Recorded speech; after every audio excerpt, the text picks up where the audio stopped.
Hey guys, Omni here. Looks like we're going to be getting a lot more DC in the future than we originally planned.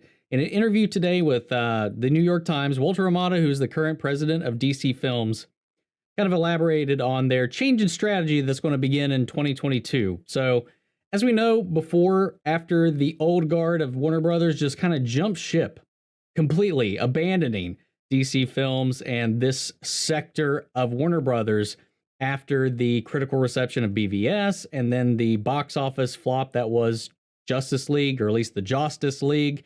Um, Walter Hamada, of course, came in after all of that, and since then seems to be doing a pretty good job at righting that ship and doing his best to work with Ray Fisher to kind of hold those accountable for all the BS that happened before he came on board. And of course, the films that have been released since then have been doing very well, whether it's box office or critically. There was a positive response to Shazam, Aquaman, especially financially for Aquaman being their first billion-dollar movie. Of course, Wonder Woman, and even with 1984 right now, it's still mixed, but mostly positive, even though it is definitely a very flawed movie. Birds of Prey, I thought was fantastic, even though it didn't do too great in the box office. And then you have a small budget film like Joker that blew everybody out of the water. Before with the previous leadership, they were definitely driving hard to build a universe before they really kind of got ahead of them. Definitely ended up getting ahead of themselves.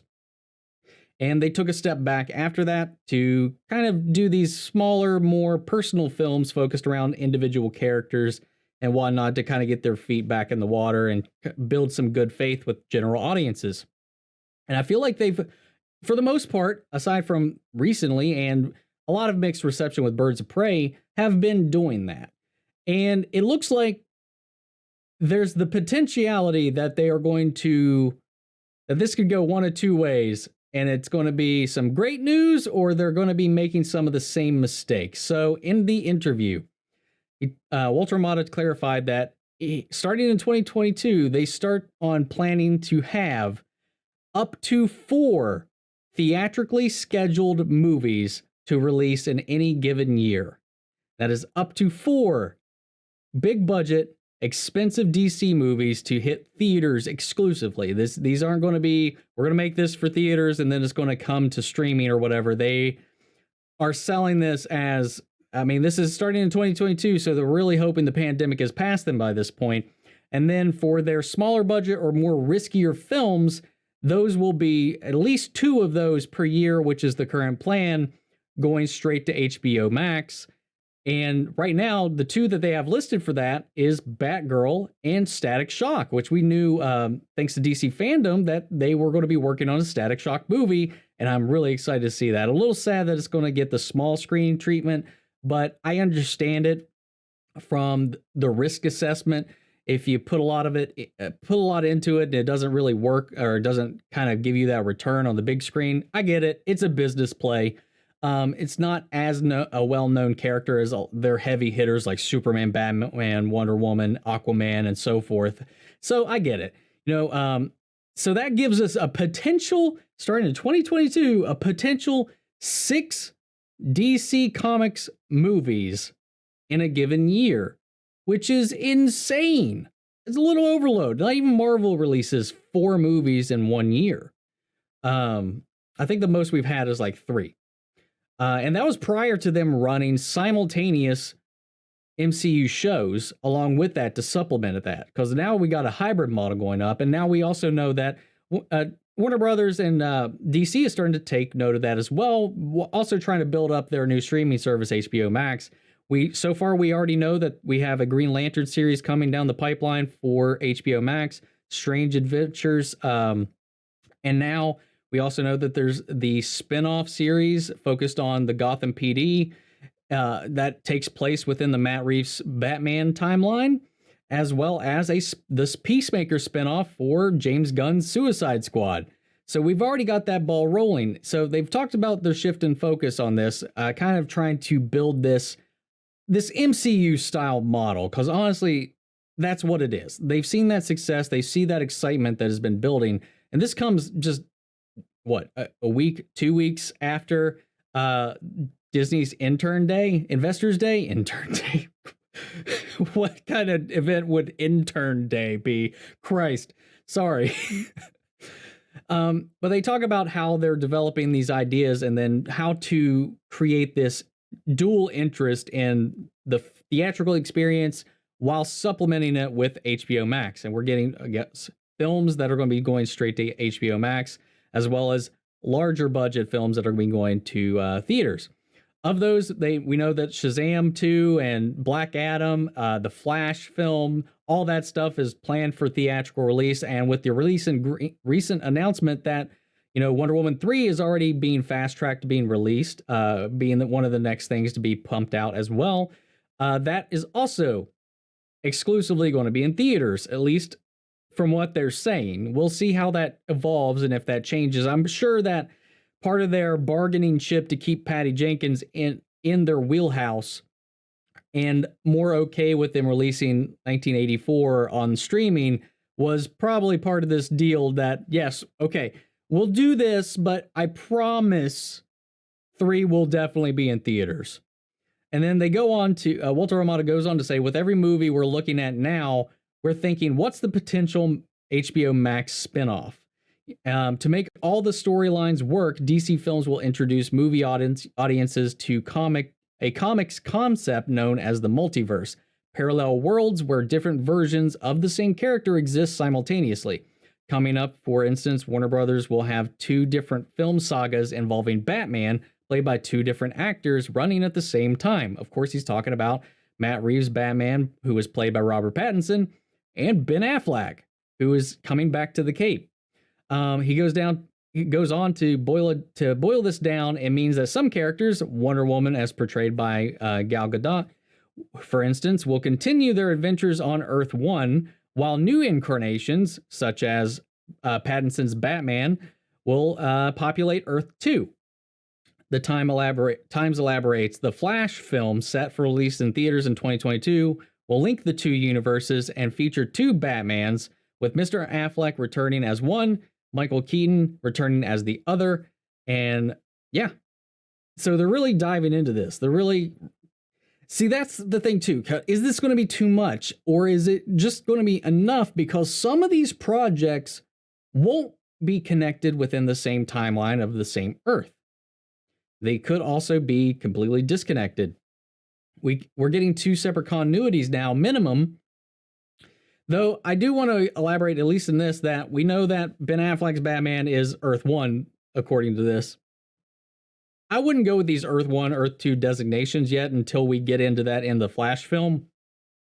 Especially since DC has already kind of set up this rough draft of this in Crisis on Infinite Earths, which they could reboot or retcon or kind of further clarify what that is, because that is Earth Prime. Maybe there's still an Earth 1 after that, or however they want to do it from here, because DC, they're working in collaboration now, and they're really trying to bridge and connect all of DC together under the multiverse and the worlds of DC. This is a concept they've been talking about for a long time, and we're finally starting to see the fruits of that.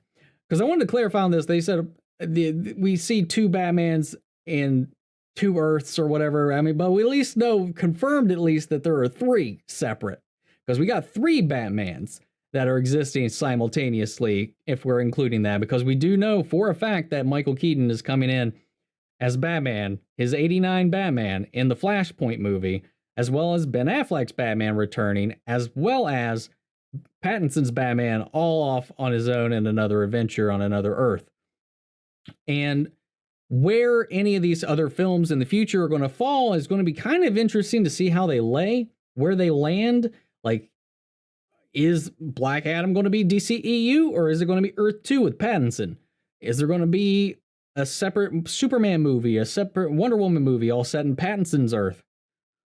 There's a lot of possibilities here, even though I think we can, at least right now, I think there's a pretty clear-cut designation on where a lot of these are going to fall. Especially, I'm not saying that Black Adam is going to be over there. He's definitely going to be the DCEU. Shazam already is. We know that in Earth 1. So it's weird to hear these designations called out and like acknowledging on film the multiverse. I know the MCU is starting to get into this as well with WandaVision Doctor Strange in the Multiverse of Madness, all the Spider-Man 3 news that we've been hearing. Dude, it's just when you think like it can't get any better for a superhero or comic book fan, they just are elevating things into a whole other spectrum that you never would have thought. Like when the MCU kind of broke ground by being like, oh, you want to see this superhero show up in this movie? You want to see them all come together? That's shit that blew our minds when that happened. That is nothing. That's not something that's happened before. And now both companies have done this, and now both are exploring the multiverse, which is an even bigger concept and bigger thing that you never would have thought you would see on the big screen and live action, let alone outside the pages of the comics or some of these shows that have been on TV, mostly animated, that have explored this space until the Arrowverse did it in live action. Honestly, DC got to the multiverse first because of the Arrowverse, which I love. For all of its flaws, I adore that series as well. I love DC. I love Marvel. I grew up DC, and despite their hits, their misses, I will be there to at least give them my hopeful trust and benefit of the doubt in this kind of abusive relationship we've had over the years. It's been a little rocky being a DC fan here for a long time. But that's kind of made the MCU a little bit of my safe space, because at least when I go over there, I know what I'm about to get. But man, they're really shaking the ground over there right now by it's a race to the multiverse now. I'm not to perpetuate this DC versus Marvel thing that the internet tries to convince us is real. It's ridiculous, but I love both, and I'm fine with that. I'm really excited to see what DC comes out of the park here. Now, there's two sides of my brain with this. There's the fan side that's like, holy shit, we're going to be getting a lot of DC stuff. Hell yeah. And then there's the more logical side of my brain, the skeptical side of my brain. There's one that's been hurt before that's like, all right, but are we making the same mistakes? Are we putting this concept above the stories that we're telling again? Because you got to have a good story to tell. You got to tell that story, good characters, good story, and sell the characters, the emotion, the attachment, before you get to the spectacle, you know? I was like, I have a lot of faith in what DC has been doing lately. Wonder Woman 84 is a little bit of some shaky ground, but overall, since this change in leadership, this change in direction, DC has really kind of been doing a really good job, and I don't want to see us backtracking here. I want to see this all pan out. I cannot wait for Flashpoint. Can't wait to see where all this stuff is going to go. Yeah, if they make it and it's all quality content, it all makes sense, it all complements each other, it builds out these characters in a way we've never seen before, I will consume the ever-living crap out of it. So, guys, with all this news in line, what do you guys think? Do you think they're getting ahead of themselves again? Do you think this is just what we need right now? Sound off the comments down below. Let me know your thoughts, and we'll carry on the conversation after the video. Thank you guys so much for tuning in. I'll catch you guys next time. Take care, everybody.